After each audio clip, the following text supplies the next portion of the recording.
আসসালামু আলাইকুম। আমি মোহাম্মদ হুমায়ুন কবির। আমি একজন ফিজিওথেরাপিস্ট। আমি আপনাদের কাছে আসছি আসলে কিছু কথা বলার জন্য। তো কথাগুলো আসলে বলাটা খুবই জরুরি। তো আমি আজকে কিছু কথা বলবো, সেটা হচ্ছে কোমর ব্যথা বিষয়ে। তো আমি জানি হয়তো কোমর ব্যথা বিষয়ে অনেকে জানেন, আবার অনেকে জানেন না। তো আমার ভিডিওটি করার উদ্দেশ্য হচ্ছে যারা কোমর ব্যথা সম্পর্কে হয়তো না জানে, তাদের জন্য, তাদেরকে উদ্দেশ্য করে আমার এই ভিডিওটি করা। তো আমরা হয়তো অনেকে জানি না আসলে কোমর ব্যথার কারণগুলো কি কি কি কারণে আমাদের কোমর ব্যথা হতে পারে। হ্যাঁ, কোমর ব্যথার যে মূল কারণগুলো হচ্ছে, এক নম্বর হচ্ছে দীর্ঘক্ষণ একই জায়গায় বসে কাজ করা। একই জায়গায় বসে কাজ করে, যেমন হচ্ছে আপনার কম্পিউটারে অনেকে টাইপিং করে, ডেস্ক, বিভিন্ন ডেস্ক, অফিস আদালতে ডেস্কে বসে কাজ করে। আবার অনেকে আছে দীর্ঘক্ষণ বাইক চালালে তার কোমর ব্যথা হতে পারে। আবার কিছু আছে যেমন ভারী জিনিস উত্তোলন করা বা নিচ হতে কোনো কারণে হঠাৎ করে কোনো ভারী জিনিস ওঠাতে গেলে তো কোমর ব্যথা হতে পারে। ঘুমের মধ্যে শুয়ে আছে বা কোনো কারণে তার পেশিতে বা স্নায়ুতে তার টান পড়েছে বা টান লেগেছে, এই কারণে তার কোমর ব্যথা হতে পারে।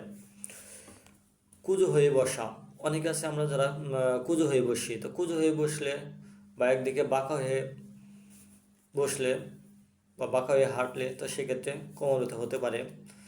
আসলে কুঁজো হয়ে বসলে কোমর ব্যথা এই জন্য হয় যে যখন আমরা কুঁজো হয়ে বসি তখন আমাদের পিছনের মাসেলগুলো উইক হয়ে পড়ে, দুর্বল হয়ে পড়ে, এবং সামনের যে মাসেলগুলো আছে তো ওই মাসেলগুলো সংকুচিত হয়ে যায় এবং শক্ত হয়ে যায়, যার কারণে পেইন ফিল করি বা ব্যথা ফিল হয়।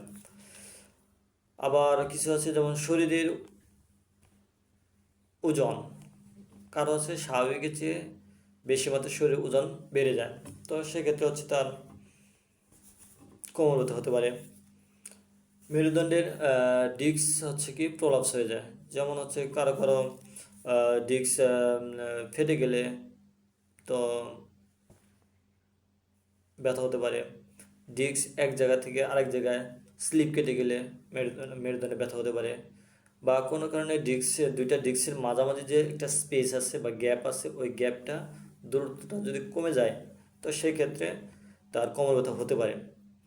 আবার কোনো ক্ষেত্রে হচ্ছে দুইটা স্পেসে বা দুইটা জয়েন্টের মাঝে বা দুইটা জয়েন্টে যদি ইনফ্লামেশন হয় তো সেক্ষেত্রে কোমর ব্যথা হতে পারে। আবার কিছু কিছু ক্ষেত্রে দেখা যাচ্ছে আমাদের মা বোনদের যেমন প্রেগনেন্সির সময় কারো ওজন বেড়ে যায়, তো সেক্ষেত্রে আপনার কোমর ব্যথা হতে পারে। হঠাৎ করে পড়ে গেলে বা মাসেল টান লাগলে কোমর ব্যথা হতে পারে।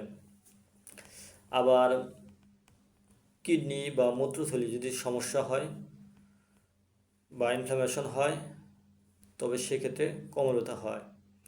এখন আমরা আসলে কোমর ব্যথার কারণগুলো জানলাম, কিন্তু এখন আমাদেরকে জানতে হবে আসলে কোমর ব্যথা হলে আমরা কার নিকট যাব বা কার পরামর্শ নিব বা কি করব। হ্যাঁ, কোমর ব্যথা হলে আমরা সাধারণত হচ্ছে কোমর ব্যথা হলেই যে আমাদের সাথে সাথে যাইতে হবে তা না। হ্যাঁ, কোমর ব্যথা হয়েছে, আপনার 2 থেকে 3 দিন স্বাভাবিক মাত্রায় দেখেন যে কোমর ব্যথা ভালো হয় কিনা। কিছু কিছু কোমর ব্যথা আছে 2 থেকে 3 দিনের মধ্যে অটো ভালো হয়ে যাবে। আবার যদি দেখেন যে ব্যথা তীব্র থেকে তীব্রতর হচ্ছে, ব্যথা ভালো হচ্ছে না, তখন সেক্ষেত্রে আপনি একজন ফিজিওথেরাপিস্ট ডাক্তারের শরণাপন্ন হতে পারেন।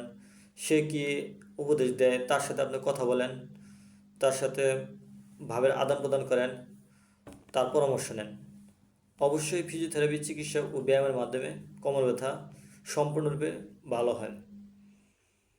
2 নম্বর, আপনি মেডিসিন খেতে পারেন, স্টেরয়েড ইঞ্জেকশন নিতে পারেন। হ্যাঁ, তবে সেক্ষেত্রে মেডিসিনটা খাবেন কিন্তু দীর্ঘস্থায়ী না। স্টেরয়েড ইঞ্জেকশন নেন কিন্তু সেটা দীর্ঘস্থায়ী না, কারণ এটা আমাদের শরীরের জন্য অনেকটা হুমকি স্বরূপ। তৃতীয় হচ্ছে, অনেক ক্ষেত্রে আমরা হচ্ছে কোমর ব্যথা, যেমন কিছু কিছু কোমরে এমন কিছু কন্ডিশন আছে ওই ক্ষেত্রে আসলে সার্জারির প্রয়োজন হয়। তো আমরা সার্জারিতে যাওয়ার পূর্বে অবশ্যই অবশ্যই আরও কয়েকবার আমরা এটা কয়েকবার আমরা ডাক্তারের ফলো আপ নিব, যাতে আমরা আরও ভালো কোনো ডাক্তার বা তাদের পরামর্শ নিয়ে তারপর আমরা সিদ্ধান্ত নেব যে আসলে অপারেশনে যাব কি যাব না।